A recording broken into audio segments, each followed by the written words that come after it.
नमस्कार। सर्वेषां मंगलम भवतु। प्रिय विद्यार्थियों, हम लोग श्रीमद् भगवद गीता का स्वाध्याय कर रहे हैं। इस समय द्वितीय अध्याय का 45वां श्लोक हो गया था। आज हम लोग 46वें श्लोक का अध्ययन करेंगे। आशा है कि आप सब लोग आ गए होंगे।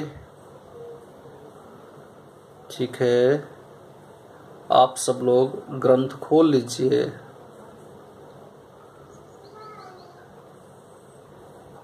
और 46वें श्लोक पर ध्यान लगाइए। यावानर्थ उदपाने सर्वतः संप्लुतोदके तावान् सर्वेषु वेदेषु ब्राह्मणस्य विजानता। पदच्छेद देखिए। यावान अर्थः उदपाने सर्वतः संप्लुतोदके तावान् सर्वेषु वेदेषु ब्राह्मणस्य विजानता। अब एक एक शब्द का अर्थ देखिए। सर्वतः माने सब ओर से। प्रथम पंक्ति का तृतीय शब्द है सर्वतः। इसको सबसे पहले लाइए। जब आप अन्वय बनाएंगे तब शब्दों को क्रम से रखना पड़ता है ताकि उसका गद्य अर्थ स्पष्ट रूप से प्रतिभाषित होना चाहिए। तो सर्वतः सब ओर से, संप्लुतोदके अर्थात तब ओर से परिपूर्ण जलाशय के ब्रैकेट में प्राप्त होने पर। सर्वतः मतलब सब ओर से, संप्लुतोदके मतलब परिपूर्ण जलाशय के ब्रैकेट में प्राप्त होने पर।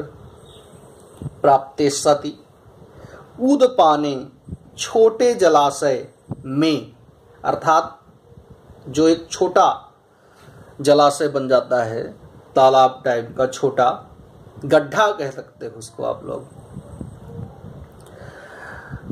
उदपाने छोटे जलाशय में, यावान अर्थः जितना प्रयोजन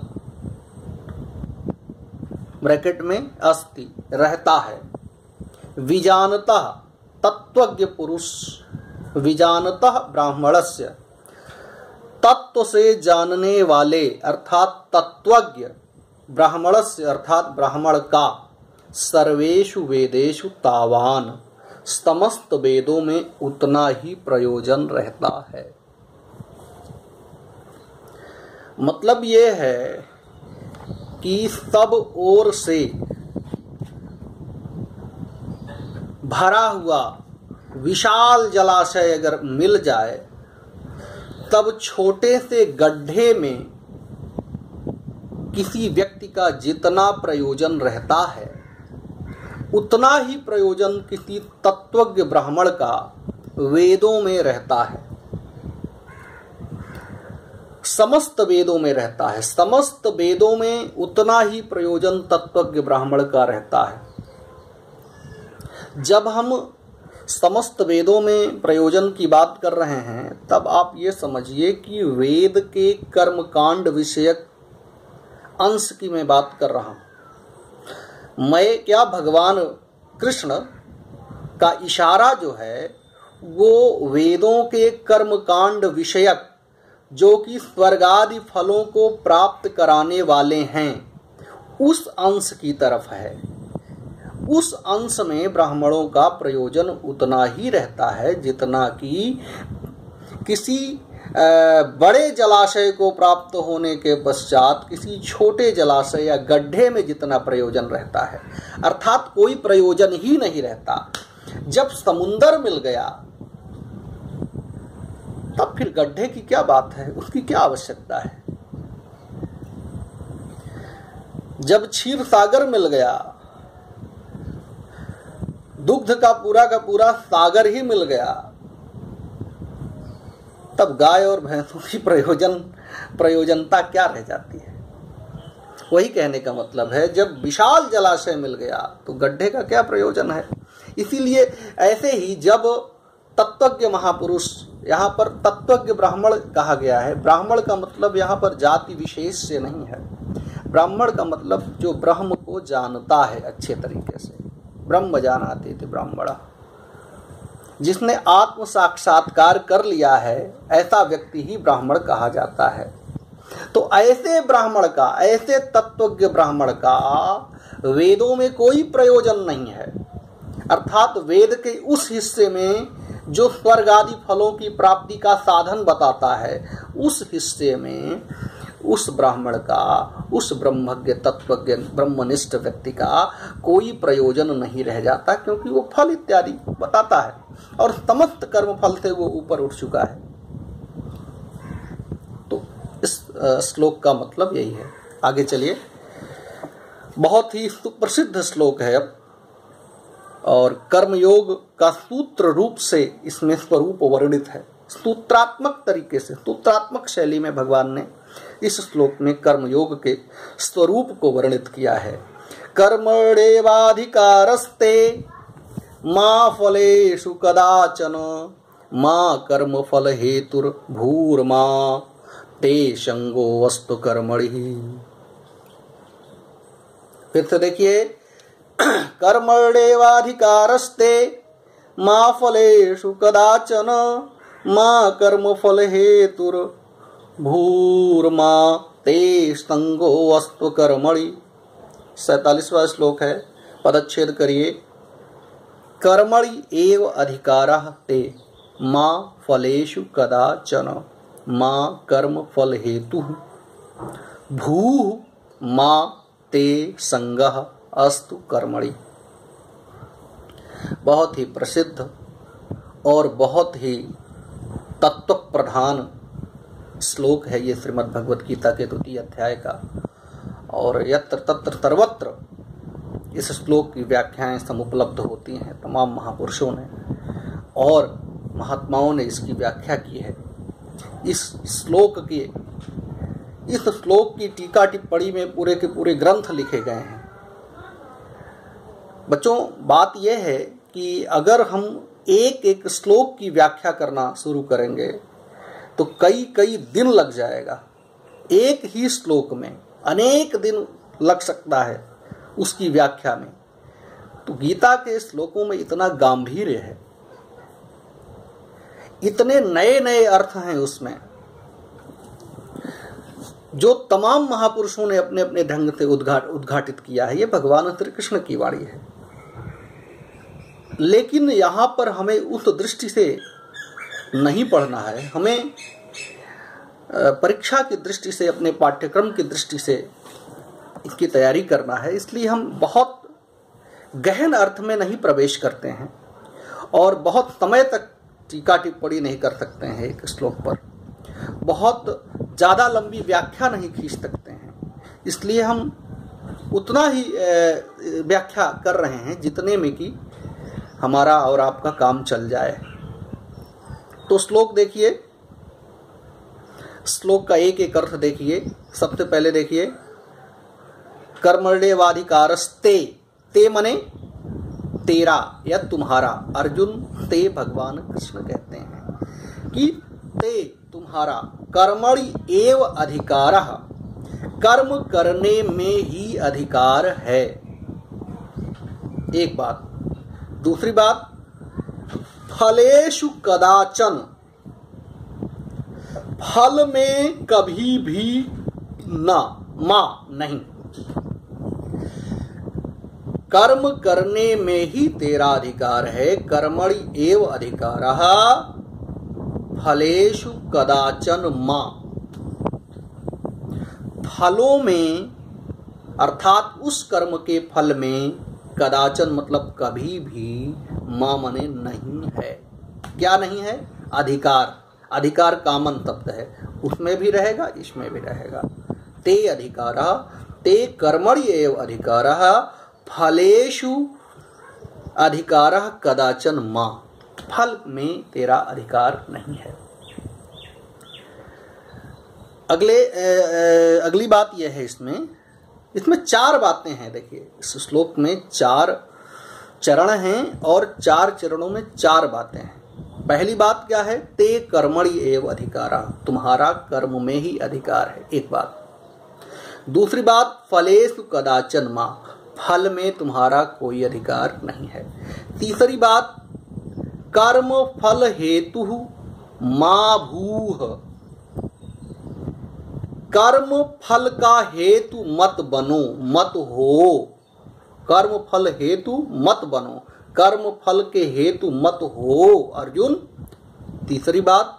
और चौथी बात है कि ते अकर्मणि संगः मा अस्तु, ते माने तुम्हारा या तुम्हारी, अकर्मणि माने अकर्म में अर्थात कर्म करने में भी, संगः मा अस्तु, आसक्ति न हो, कर्म न करने में भी आसक्ति न हो। ये चौथी बात हुई। अब चारों बातों को क्रम से एक बार हम इसको स्पष्ट करना चाहते हैं कि इसका अर्थ क्या है, इसका मतलब क्या है, इसकी व्याख्या क्या है, इसके अंदर छिपा हुआ जो रहस्य है वो क्या है। ते कर्मणि एव अधिकारः, देखिए एक होता है, 2 विभाग होते हैं, एक करने का विभाग होता है और दूसरा होने का विभाग होता है। करने में हमारा अधिकार है, होने में हमारा अधिकार नहीं है। हम केवल कर सकते हैं, लेकिन होगा क्या अर्थात इसका फल क्या मिलेगा, इसमें हमारा कोई अधिकार नहीं है, क्योंकि हमें पता नहीं है कि अमुक कर्म का फल कैसा होगा या अमुक कर्म का फल क्या है, उसमें हमारा कोई अधिकार नहीं बनता है, क्योंकि ये हमारे अधिकार के बाहर की बात है।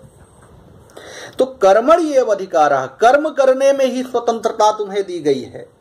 कर्म स्वातंत्र की बात कह रहे हैं भगवान, कह रहे हैं कर्म की स्वतंत्रता तुम्हें प्रदान की गई है। अतः ते कर्मणि एव अधिकारः, तुम्हारा कर्म करने में ही अधिकार है।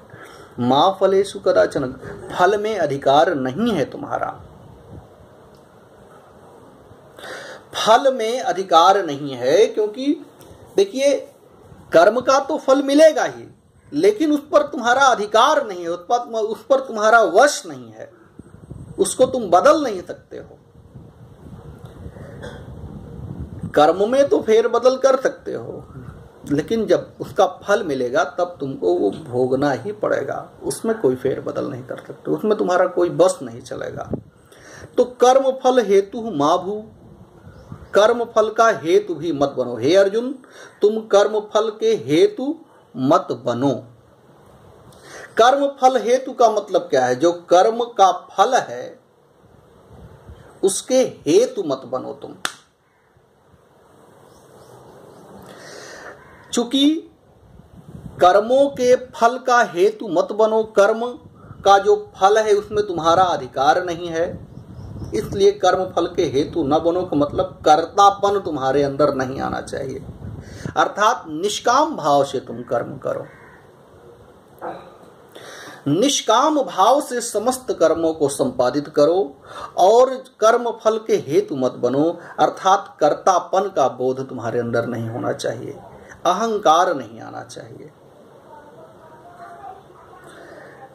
करने या न करने में तो तुम स्वतंत्र हो, परंतु भोगने में तुम परतंत्र हो। भोगने का मतलब जो भोग्य है उसमें तुम्हारा कोई अधिकार नहीं है, उसको तुम्हें भोगना ही पड़ेगा, उस फल को तुम्हें भोगना ही पड़ेगा, उस फल को तुम बदल नहीं सकते हो, उस पर तुम्हारा कोई अधिकार नहीं है। और इसीलिए कर्म फल मा हेतु, कर्म फल हेतु मा भूः, कर्म फल के हेतु मत बनो, अर्थात कर्तापन का अभिमान मत लाओ। और अगर कर्तापन का अभिमान लाओगे तो समत्व बुद्धि तुम्हारे अंदर से निकल जाएगी और पुनः सकाम कर्म करने लगोगे, और जब सकाम कर्म करने लगोगे तो कर्म बंधन में फिर से फंस जाओगे। और कर्म बंधन में अगर फंस गए तो पुनरपि जननम पुनरपि मरणम, कर्म जन्म और मरण के बंधन से मुक्त नहीं हो पाओगे। और अंतिम बात इसमें यह है कि तेरी अकर्मणि संगः मास्तु, ये जानकर तुम कर्म न करने में भी आसक्ति न हो। अर्थात ऐसा मत सोच लो कि चलो मैं कुछ करूंगा ही नहीं, न कर्म न करने में भी तुम्हारी आसक्ति न हो जाए। अर्थात मैं कुछ नहीं करूंगा ऐसा ना सोच लो, कर्म तुम्हें करना ही है, अपने कर्तव्य का पालन करना ही है। न करने में आसक्ति नहीं होनी चाहिए और करने में भी आसक्ति नहीं होनी चाहिए। बहुत जबरदस्त बात कही गई है इसमें। और इस श्लोक को पूरी तरीके से समझने के लिए, समझाने के लिए बड़ा समय चाहिए। तो ये कहा गया है कि कर्म करने में भी आसक्ति ना हो और कर्म न करने में भी आसक्ति ना हो, दोनों में आसक्ति तुमको नहीं करनी है। अर्थात निष्काम भाव से कर्म संपादित करना है। जब निष्काम भाव से कर्म संपादित करोगे तो कर्म फल का हेतु तुम नहीं बनोगे, और जब कर्म फल के हेतु नहीं बनोगे तब क्या होगा? तब तुम समस्त कर्म बंधनों को काट दोगे और जन्म मरण के बंधन से मुक्त हो जाओगे। ये श्लोक का मूल अर्थ है। ठीक है, आगे चलिए। योगस्थः कुरु कर्माणि संगम त्यक्त्वा धनंजय, सिद्ध्या सिद्धयोः समो भूत्वा समत्वं योग उच्यते। पदच्छेद देखिए, योगस्थः कुरु कर्माणि संगम त्यक्त्वा धनंजय, सिद्ध्य सिद्धयोः समः भूत्वा समत्वं योगः उच्यते। एक एक शब्द का अर्थ देखिए। धनंजय, प्रथम पंक्ति का अंतिम शब्द है धनंजय। धनम जयति इति धनंजय, जो धन को जीतता है, जो धन को जीत लेता है, वो धनंजय है।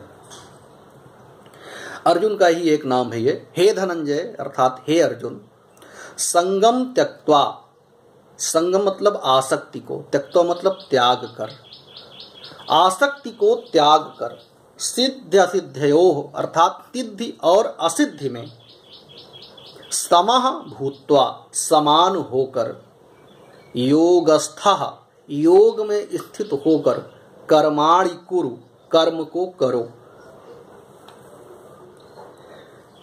समत्वम योगः उच्यते, समत्व ही योग कहलाता है। योग क्या है? समत्व ही योग है, भगवान कहते हैं।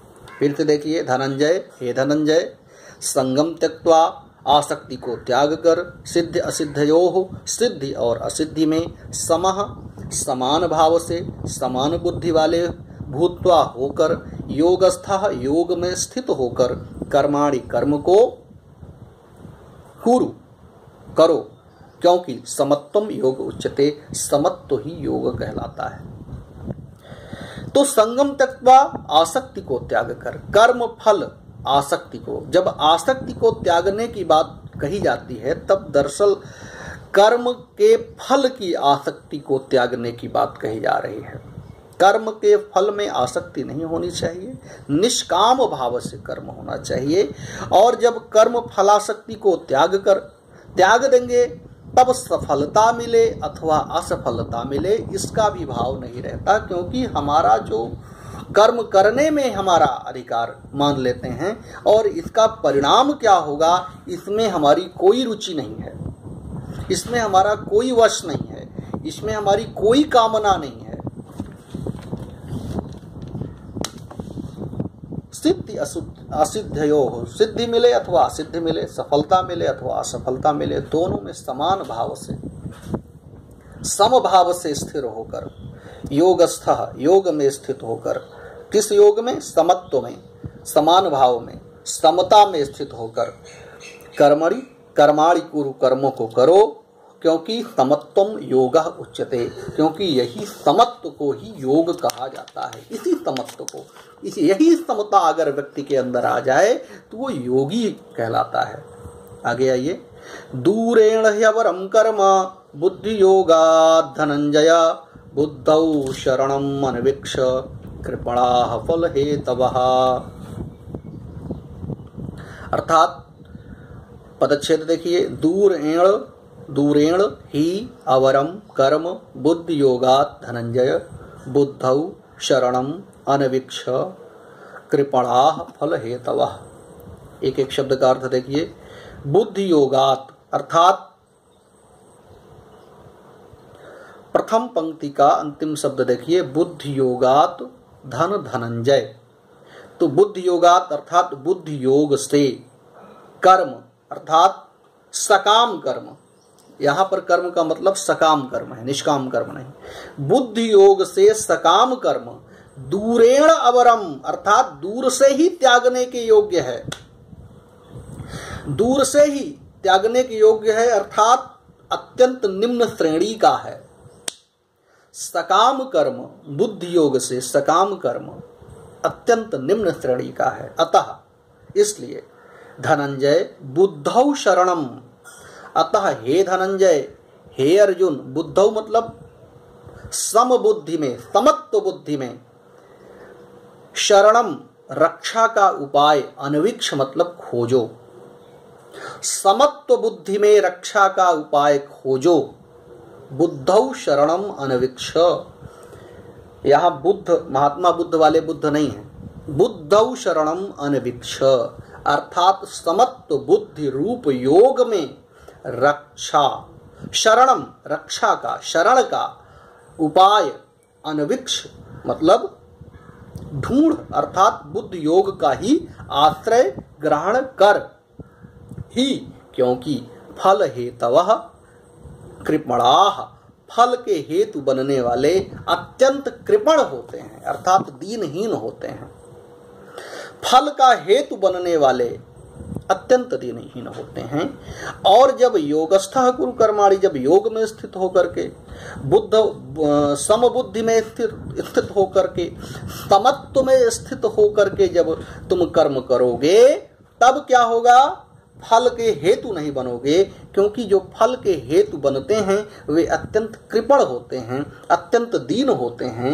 दीन क्यों होते हैं, क्योंकि फिर वो फल के भोक्ता बन जाते हैं, अपने आप को कर्ता मानते हैं और जन्म मरण के बंधन में फंसते चले जाते हैं, कर्म बंधन से वो छूट नहीं पाते हैं, ये कहने का मतलब है। अगले श्लोक को देखिए, बुद्धि युक्तो जहातीह उभे सुकृत दुष्कृते तस्मादुद्योगाय युज्यस्व योगः कर्मसु कौशलम। फिर से देखिए, बुद्धि युक्तो जहातीह उभे सुकृत दुष्कृते तस्माद्योगाय युज्यस्व योगः कर्मसु कौशलम। पदच्छेद देखिए, बुद्धि युक्तः जहाति इह उभे सुकृत दुष्कृते तस्मात् योगाय युज्यस्व योगः कर्मसु कौशलम। बुद्धि युक्तः, एक एक शब्द का अर्थ देखिए। बुद्धि युक्तः अर्थात सम बुद्धि युक्त, सम बुद्धि में स्थित हुआ पुरुष। सुकृत दुष्कृते अर्थात पुण्य और पाप उभे दोनों को, सुकृत दुष्कृते उभे पुण्य और पाप दोनों को, इह जहाति अर्थात इसी लोक में त्याग देता है। इह माने इसी लोक में, जहाति माने त्याग देता है। त्यागने का मतलब क्या है, उनसे मुक्त हो जाता है, पाप और पुण्य दोनों से मुक्त हो जाता है। कौन, जो बुद्धि युक्त है अर्थात समत्व बुद्धि रूप योग में जो स्थित हो गया है, जिसके अंदर समता आ गई है, जिसके अंदर निष्कामता आ गई है, जिसके अंदर योग आ गया है, वो पुण्य और पाप दोनों से ऊपर उठ जाता है। सुकृत और दुष्कृत उभे दोनों को, पुण्य और पाप दोनों को इह जहाति यही छोड़ देता है। तस्मात् योगाय, इसलिए, तस्मात् मतलब इसलिए, योगाय युज्यस्व योग में लग जा अर्थात निष्काम कर्म योग में, समत्व बुद्धि में स्थित हो जा। क्योंकि योगः कर्मसु कौशलम, क्योंकि कर्मों, योग जो है वो कर्मों में कुशलता है। योगः कर्मसु कौशलम, योग समत्व बुद्धि रूप योग ही। समता बुद्धि जिसमें आ जाए, समता की बुद्धि आ जाए जिसमें, समत्व जिसमें आ जाए, निष्कामता जिसमें आ जाए, वो योग कर्मों में कुशलता है। अर्थात वही योग, वही समत्व बुद्धि कर्म बंधन से छूटने का उपाय है। उसी समत्व बुद्धि के आने से कर्म बंधन से साधक छूट जाता है और जन्म मरण के बंधन से भी वो छूट जाता है। आगे आइए, कर्मजम बुद्धि युक्ता ही फलम त्यक्त्वा मनीषिणः जन्म बंध विनिर्मुक्ता पदम गच्छन्त्य अनामयम्। अब देखिए इसका अगले श्लोक में 51वें श्लोक में एक एक शब्द को अलग अलग करके देखिए। कर्मजम बुद्धि युक्ता ही फलम त्यक्त्वा मनीषिणः जन्म बंध विनिर्मुक्ता पदम गच्छन्ति अनामयम्। ही माने क्योंकि, ही कहाँ है? कर्मजम बुद्धि युक्ता ही माने क्योंकि। बुद्धि युक्ता समत्व बुद्धि से युक्त, मनीषिणः अर्थात ज्ञानी जन, बुद्धि युक्ता मनीषिणः अर्थात समत्व बुद्धि से युक्त ज्ञानी जन, कर्मजम फलम त्यक्त्वा, कर्मजम मतलब कर्म से उत्पन्न होने वाले, फलम त्यक्त्वा मतलब फल को त्याग कर, जन्म बंध विनिर्मुक्ता अर्थात जन्म और जन्म रूप बंधन से विनिर्मुक्त हो जाते हैं, छूट जाते हैं। और जन्म रूप बंधन से छूट करके अनामयम पदम गच्छन्ति, अनामय पद को प्राप्त करते हैं। अनामय पद क्या है? निर्विकार, जिसमें कोई विकार नहीं है, ऐसा पद प्राप्त करते हैं। पद का मतलब स्थान, पद का मतलब मनः स्थिति, आत्मिक स्थिति, वो पद है। ये वाला पद नहीं है, बाहर वाला पद, लौकिक पद वो डीएम एसडीएम का होता है, वो पद वैसा पद नहीं।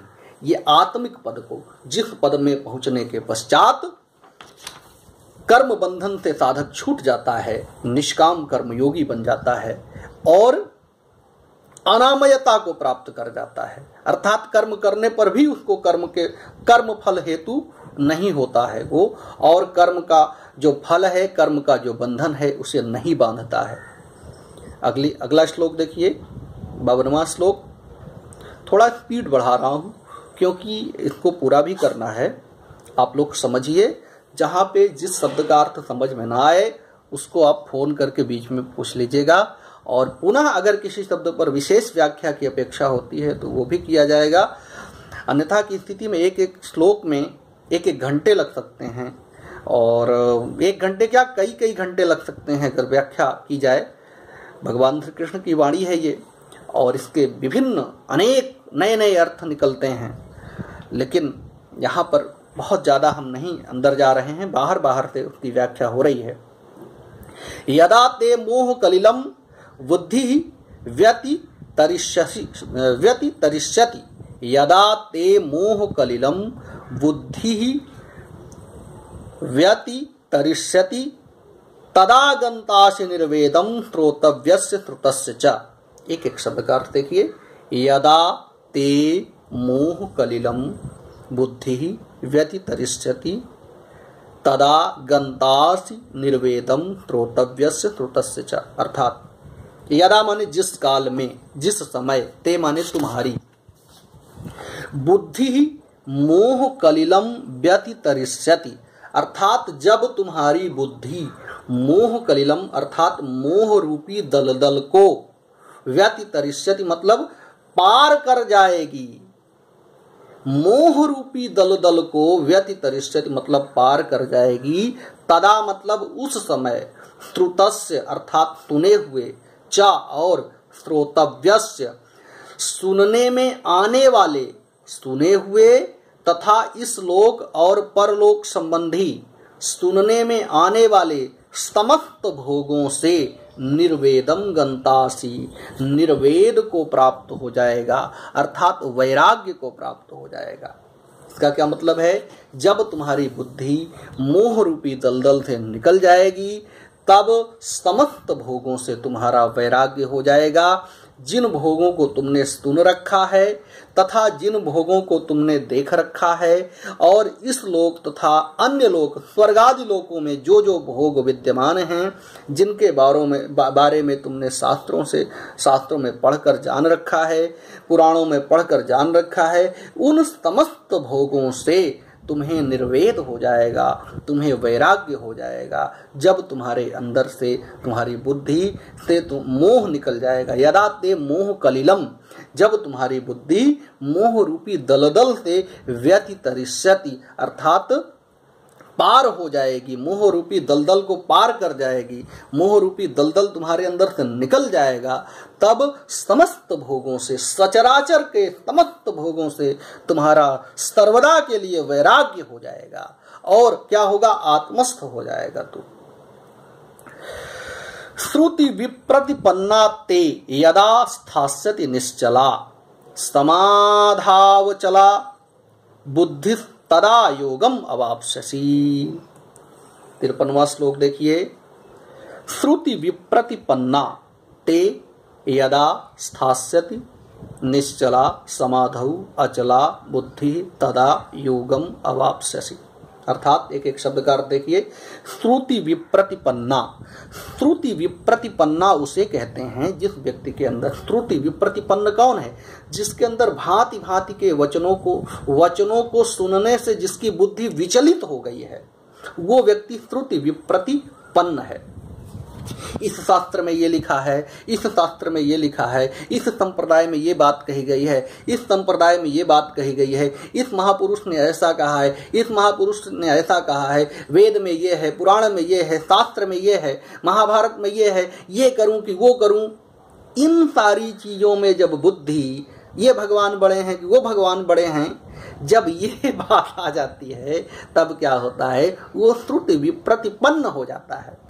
तो श्रुति विप्रतिपन्ना, भांति भांति के वचनों को सुनने से विचलित हुई बुद्धि, ते बुद्धि, तुम्हारी बुद्धि, यदा समाधौ, जब समाधि में अर्थात परमात्मा में अर्थात समत्व बुद्धि रूप योग में निश्चला अचला स्थास्यति। निश्चला अचला मतलब निश्चल और अचल हो जाएगी। जब समाधि रूप परमात्मा में तुम्हारी बुद्धि निश्चल अर्थात अचल, अचला अर्थात स्थिर, स्थास्यति अर्थात ठहर जाएगी, तदा योगम अवाप्स्यसि, तब तू योग को प्राप्त कर लेगा, तब तू योग में स्थित हो जाएगा, योग को प्राप्त हो जाएगा, अर्थात तब परमात्मा से तेरा नित्य संयोग हो जाएगा और आत्म साक्षात्कार को प्राप्त कर लेगा। अगले श्लोक में इतना तो भगवान ने कहा। इतना सुनने के पश्चात अर्जुन के अंदर अब कुछ कुछ उत्कंठा होने लगी। भगवान की वाणी में उसकी रुचि जगने लगी और मोह का की जो बिल्डिंग बन रखी थी उसके अंदर इमारत थोड़ा थोड़ा दरकने लगी। और भगवान की वाणी में रुचि जागृत होने के पश्चात उसके अंदर कुछ प्रश्न उभरने लगे और वही प्रश्न कर रहा है अर्जुन। कह रहा है कि स्थित प्रज्ञस्य का भाषा समाधिस्थस्य केशव स्थितरीह किम प्रभासेत किमासीत व्रजेत किम। अर्जुन कह रहा है भगवान से। शब्द देखिए, 54वां श्लोक देखिए और इसका पहले देखिए एक एक शब्द अलग अलग करके। स्थित प्रज्ञस्य का भाषा समाधिस्थस्य केशव सतधौ किम प्रभासेत किम आसीत व्रजेत किम। इस श्लोक में अर्जुन ने 4 प्रश्न भगवान से किए हैं। क्या क्या प्रश्न किए हैं? कि केशव, हे केशव, प्रथम पंक्ति का अंतिम शब्द, हे केशव, हे कृष्ण, समाधिस्थस्य अर्थात समाधि में स्थित, समाधि में स्थित अर्थात समत्व बुद्धि को प्राप्त हुए व्यक्ति, समाधिस्थस्य समाधि में स्थित अर्थात परमात्मा को प्राप्त, स्थित प्रज्ञस्य स्थिर बुद्धि पुरुष का भाषा, उसकी क्या भाषा है? भाषा का मतलब लक्षण, उसके लक्षण क्या हैं? कैसे हम पहचान पाएंगे? स्थितधीः स्थिर बुद्धि पुरुष किम प्रभासेत, स्थितधीः किम प्रभासेत, स्थिर बुद्धि पुरुष कैसे बोलता है, अर्थात उसकी वाणी कैसी है, उसके विचार कैसे हैं। पहला पूछा कि का भाषा, उसका लक्षण क्या है। दूसरा प्रश्न पूछा स्थितधीः किम प्रभासेत, स्थिर बुद्धि व्यक्ति कैसे बोलता है, किम आसीत कैसे बैठता है, और किम ब्रजेत कैसे चलता फिरता है। कोई जानवर तो नहीं हो जाता, कोई विशेष किस्म का इंसान तो नहीं हो जाता जो स्थिर बुद्धि हो जाता है, जो समत्व बुद्धि में स्थित हो जाता है, जिसको योग प्राप्त हो जाता है। हे केशव, ऐसा व्यक्ति कैसे बोलता है, उसका लक्षण क्या है, उसको कैसे पहचान पाएंगे, और वो कैसे बैठता है, उठता है, कैसे चलता फिरता है। कृपा करके अब ये सारी बातें हमें बताइए। ये हो गया 54वां श्लोक, और एक श्लोक और देख लेते हैं। हालांकि आज समय ज्यादा हो रहा है, मोबाइल हैंग करने की भी संभावना है। एक श्लोक और देखते हैं हम लोग। श्री भगवान वाच, भगवान श्री कृष्ण कहते हैं, क्या कहते हैं, प्रजहाति यदा कामान सर्वान पार्थ मनोगतान आत्मन्येवात्मना तुष्टः स्थित प्रज्ञस्तदोच्यते। अर्जुन ने पूछा था कि स्थित प्रज्ञ पुरुष का लक्षण क्या है, तो भगवान उसका लक्षण बताते हुए कहते हैं कि हे पार्थ, पहले अलग अलग करके शब्द देखिए। प्रजहाति यदा कामान सर्वान पार्थ मनोगतान आत्मनि एव आत्मना तुष्टः स्थित प्रज्ञः तदा उच्यते। पार्थ, हे पार्थ, हे अर्जुन। पार्थ कहाँ है, प्रथम पंक्ति का लास्ट में देखिए, मनोगतान के पहले शब्द है पार्थ। हे पार्थ, यदा, जब, मनोगतान सर्वान कामान, मन में स्थित समस्त कामनाएं, प्रजहाति, भली भांति त्याग देता है। यदा, जब, मनोगतान सर्वान कामान, मन में स्थित समस्त कामनाओं को प्रजहाति अर्थात अच्छी तरीके से त्याग देता है। आत्मना आत्मनि एव तुष्टः, आत्मा से आत्मा में संतुष्ट रहता है, अर्थात स्वयं से स्वयं में ही संतुष्ट रहता है। तदा स्थित प्रज्ञ उच्यते, तब उसको स्थित प्रज्ञ कहा जाता है। स्थित प्रज्ञ व्यक्ति का लक्षण बता रहे हैं भगवान। कहते हैं जब अपने अंदर की समस्त कामनाओं को त्याग देता है कोई पुरुष, और स्वयं में स्वयं से ही संतुष्ट रहता है, तब वह पुरुष स्थित प्रज्ञ कहा जाता है। अंदर की समस्त कामनाएं, इस लोक की और परलोक की भी, स्वर्गादि लोकों की भी कामनाओं को जो त्याग देता है, त्याग देने का मतलब जो छूट जाती हैं। त्याग कोई क्रिया नहीं है, एक बात ध्यान रखिए, त्याग कोई क्रिया नहीं है, त्याग परिणाम है वैराग्य का। वैराग्य जब हो जाता है तो अपने आप त्याग हो जाता है। त्याग करने से वैराग्य नहीं होता, बल्कि वैराग्य होने से त्याग हो जाता है, अपने आप चीजें छूट जाती हैं।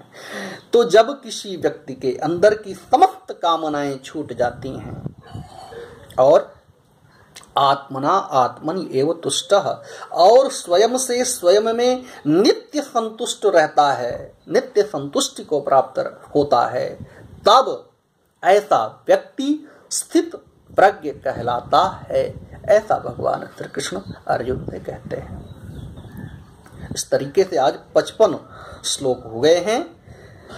आज का पाठ यहीं तक। कल हम लोग 56वें श्लोक का स्वाध्याय करेंगे और आप लोग इसको अच्छे से दोहरा लीजिएगा। जहाँ पर जो समझ में ना आए उसको फोन करके अथवा व्हाट्सएप ग्रुप से, वीडियो कॉल करके भी आप कर सकते हैं। व्हाट्सएप पर हमेशा किसी भी समय आप कर सकते हैं। और इसकी स्वतंत्रता है आपको। पढ़ाई बाधित नहीं होनी चाहिए, स्वाध्याय अच्छे से होना चाहिए। और श्रीमद् भगवद गीता में आपके 55 श्लोक हो गए हैं। अध्याय 2 में कुल 72 श्लोक हैं, 17 श्लोक और शेष हैं। इनको 2 दिनों में हम संपन्न कर देंगे। इसके पश्चात हम कोई अन्य ग्रंथ उठाएंगे। ठीक है, धन्यवाद।